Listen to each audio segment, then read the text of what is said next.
Hello students, स्वागत है आप सभी का आज की इस नवीनतम वीडियो के अंदर, जहां मैं आपको हिंदी से जुड़े हुए छोटे छोटे से प्यारे प्यारे से फैक्ट्स बताता हूं। तो आज हम CUET के द्वितीय संस्करण में जुड़े हैं, जहां पर मैं एग्ज़ाम में आए हुए पुराने प्रश्नों पर चर्चा कर रहा हूं, जो कि एग्ज़ाम की दृष्टि से बहुत ही महत्वपूर्ण साबित होंगे।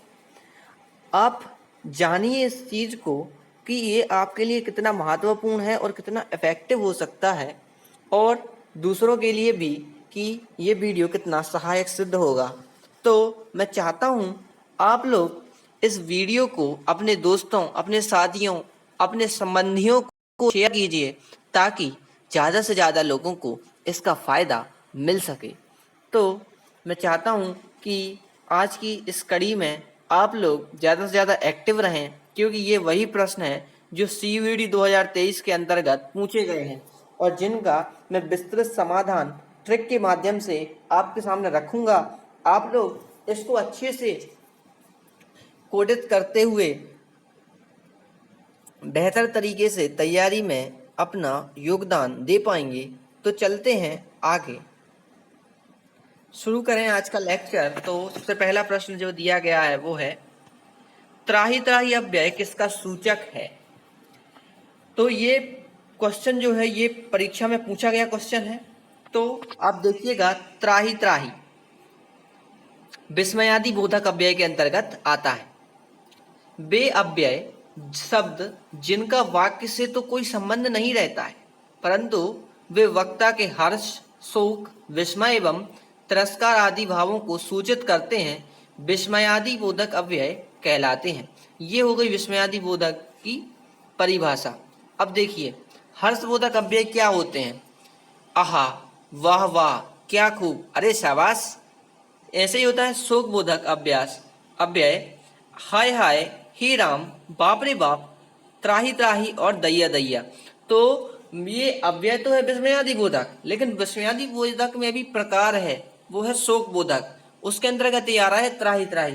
तो हम ऐसे कहते हैं, त्राही त्राही माम शरणागतम। अनुमोदन बोधक अव्यय ठीक, अच्छा, आह, हा, हाँ। ऐसे ही आ गया संबोधन बोधक अव्यय, अरे, जी, रे, लो, जी, हे, हो। तो हम ऐसे कहते हैं, अरे खाना खा लो ना, अजी सुनते हो, लो तुमने तो ये गलत कर दिया, ऐसे करते हैं। तो ये संबोधन बोधक हो गया। किसी को संबोधित करते हुए जब हम जिन अव्यय का यूज करते हैं वह संबोधन बोधक। ऐसे ही अनुमोदन बोधक, हम किसी को कोई जानकारी दे रहे होते हैं, वो कहता है ठीक, अच्छा, हाँ हाँ ठीक है, ओके। फिर कहते हैं तिरस्कार बोधक, हम यदि किसी का अपमान कर रहे होते हैं या तिरस्कार कर रहे होते हैं, तो वहां पर ये शब्द अरे, रे, रे सुन रे, ऐसा कहते हैं ना, अजी, लो, जी, हे, हो आदि, ये है वो अव्यय के प्रकार हैं।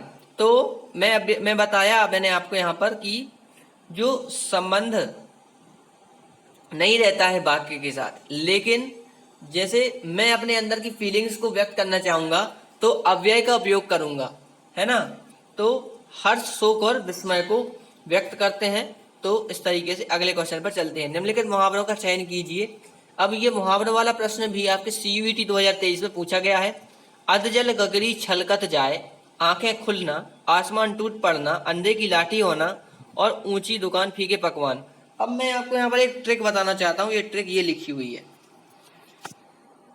आप इन सेंटेंस को ध्यान से देखिए और उन चीजों को अंडरलाइन कीजिए जिनके पीछे ना लगा हुआ है, जैसे खुलना, पढ़ना, होना, करना, सोना, रोना, हंसना। तो जिनके पीछे ना लगा हुआ है वो 100% मुहावरे हैं, बाकी सब लोकोक्ति हैं। आंखें बंद करके ये आप लगा के आ जाइएगा, 100% आपको नंबर +5 मिलेगा। याद रखिएगा। देखिए, मैंने इसमें लिखा हुआ है B, C और D। बी में लिखा हुआ आंखें खुलना, सी में लिखा हुआ है आसमान टूट पड़ना और डी में लिखा हुआ है अंधे की लाठी होना। ये हैं, लेकिन ए और ई जो हैं ये लोकोक्ति हैं। देखिए, अधजल गगरी छलकत जाए, लोकोक्ति थोड़ी सी लंबी भी होती है, इसको पकड़ने का तरीका ये भी हो सकता है। ठीक है, आगे बढ़ते हैं। आपको ये ट्रिक्स समझ में आ गई होगी। आप इसका स्क्रीनशॉट ले लीजिए और हमेशा याद रखिएगा, ठीक है। आगे बढ़ते हैं। लिखा गया है सही जोड़ी मिलाइए, कमल, सिंह, पावक और सुधाधर। और दूसरी तरफ लिखा हुआ है केसरी, तामरस, निशापति और कृष्याणु। तो कमल का हो जाएगा तामरस, सिंह का हो जाएगा केसरी, पावक का हो जाएगा कृष्याणु और सुधाधर का हो जाएगा तामरस। सॉरी, आपका थोड़ा सा ये गलत हो गया है। कमल का हो गया है 2 तामरस, कमल को तामरस कहते हैं, सह को केसरी, पावक को कह देते हैं कृष्णाणु और सुधाधर को कह देते हैं निशापति। लिखा गया है, याद रखिएगा। सही जोड़ी बनाइए यथार्थ, राजभवन, पसेरी और शूलपाणी। तो यथार्थ तो अव्ययी भाव समास है, सबको पता होता है। राजभवन राजा का भवन, तत्पुरुष समास। पसेरी 5 पसेरी का समाहार, तो द्विगु समास हो जाएगा, पहला पद संख्यावाची है। शूलपाणी बहुब्रीहि समास के अंतर्गत आ जाएगा। ऐसे ही आगे दिया गया है लाघव, राजनीतिक, सैंधव और राष्ट्रीय। दूसरी तरफ लिखा गया है राजनीति, राष्ट्र, लघु और सिंधु। तो आपको विशेषण युक्त शब्द बनाने हैं, सार्वनामिक युक्त शब्द बनाने हैं और सांज्ञिक। तो लाघव का हो गया लघु, राजनीतिक का हो गया राजनीति, सैंधव का हो गया सिंधु और राष्ट्रीय का हो गया राष्ट्र। आगे आते हैं, सही जोड़ी बनाइए अग्नि, उत्कर्ष, शिव और चक्षु। तो चक्षु का हो जाएगा चाक्षुष, दिख रहा होगा आपको। शिव का हो जाएगा शैव, जो शिव की आराधना करते हैं उनको शैव कहते हैं। उत्कर्ष का हो जाएगा उत्कृष्ट और अग्नि का हो जाएगा आग्नेय, ध्यान रखिएगा। आगे आता है जो चिंता करने योग्य ना हो के लिए एक शब्द लिखिए अचिंत्य। ये आपके CUET 2023 में पूछे गए प्रश्न हैं। तो आशा करता हूँ अभी तक आपको सब कुछ क्लियर हो रहा होगा, और जो भी चीज़ आपको क्लियर ना हो रही हो आप वो कमेंट बॉक्स में पूछ सकते हैं। आगे आ गया, लड़का अपने पाँव से चलता है, इसमें प्रयुक्त कारक है। तो पाँव से, कर्दन है कर्म को करण से, कर्ण करण कारक आ गया। ओके। श्रावण सिर सरोज बनचारी, चली रघुवीर सिली मुखधारी। कौन से अलंकार का उदाहरण है? तो श्लेष अलंकार का उदाहरण है। तो इसका अर्थ हो जाता है रावण के सिर रूपी कमल वन में विचरण करने वाले रघुवीर के बाण रूपी भ्रमरों की पंक्ति के भांति चली। आगे लिखा है नौकर पानी भरता है, इस वाक्य में कौन सी क्रिया है? सकर्मक क्रिया। ओके। हरि मोहन को मारता है, इस वाक्य में कर्म कारक है मोहन को। झुगी शब्द का अर्थ होता है खीजी या झुझलाई। आगे लिखा हुआ है शेखर एक जीवनी के लेखक कौन है? सच्चिदानंद हीरानंद वात्स्यायन अज्ञेय। ओके। आगे लिखा हुआ है रीझी रीझी, रहसी रहसी, हंसी हंसी उठे में कौन सा अलंकार है?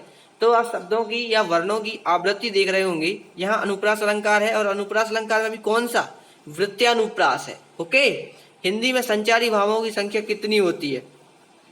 हिंदी में संचारी भावों की संख्या 33 होती है। ठीक है। ये वो भाव होते हैं जो हृदय में, मानव हृदय में, मनु हृदय में संचारित होते रहते हैं। ये स्थायी रूप से कभी नहीं रहते हैं। पलंग शब्द का तत्सम रूप तो पर्यंक हो जाएगा। दर्शन शब्द का तद्भव हो जाएगा दर्शन। ठीक है। इस तरीके से चौपाई छंद की पहचान क्या है? 4 चरण, 16 मात्राएं और अंत में 2 गुरु। हिमालय से गंगा निकलती है, वाक्य में कौन सा कारक है? तो ये आपसे क्वेश्चन पूछ दिया जाए तो याद रखिएगा, कर्ता ने कर्म को करण से, ये तो हो गया अलग। अब आएगा आपका हिमालय से, मतलब कोई चीज एक चीज से अलग हो रही है। ठीक है। अलग होने के अर्थ में आपने पढ़ा होगा अधिकरण कारक से, अलग होने के अर्थ में। ठीक है। ये आपकी पंचमी विभक्ति होती है। गिरीश का सही संधि विच्छेद है, तो गिरिधन ईश। तो इस तरीके से आपके आज का ये पेपर पूरा होता है सॉल्व।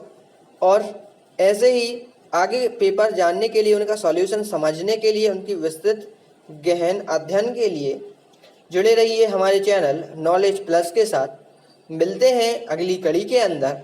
तब तक के लिए till then do whatever you want to do, whatever you can do. Goodbye, Jai Hind, नमस्कार, धन्यवाद।